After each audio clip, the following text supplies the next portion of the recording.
The rim transit moved quickly, its motion counteracting the centrifugal gravity of the slow-turning wheel.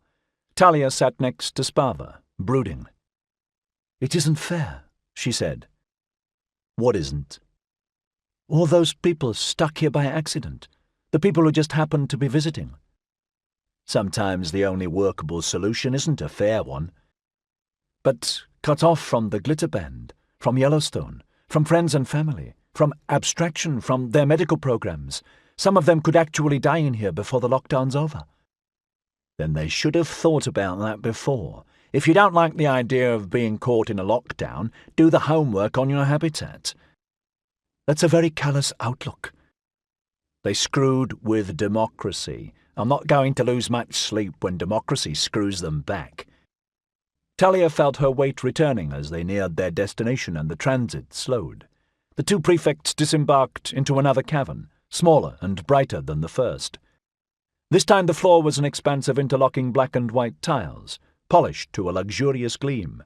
A cylindrical structure rose from a hole in the center of the floor, wide as a tree trunk, its spired tip almost touching the ceiling. The cylinder's black surface flickered with schematic representations of data flows, rapidly changing red and blue traceries. A railingless spiral staircase wrapped around the pillar, offering access to the stump-like branches of interface ports. A man in beige uniform, some kind of technician or functionary, Talia decided, stood by the base of the trunk, his face a study in suspicion. "Don't come any closer," he said. Spava answered him. "Didn't Perigal make it clear we were on our way and that we weren't to be hindered?" "It's a trick. You're agents of House Cantarini." Spava looked at him skeptically. "Do I look like an agent of House Cantarini?" "An agent could look like anyone." "I'm a pig. How likely is it that they'd send an ugly specimen like me when there was an alternative?" "I can't take the risk. You touch this core, I lose my job, my standing, everything." "Step aside, sir," Talia said. "I'm sorry, I can't let you any nearer."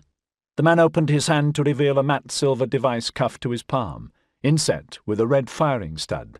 "There are weapons already trained on you. Please don't make me use them." "You kill us.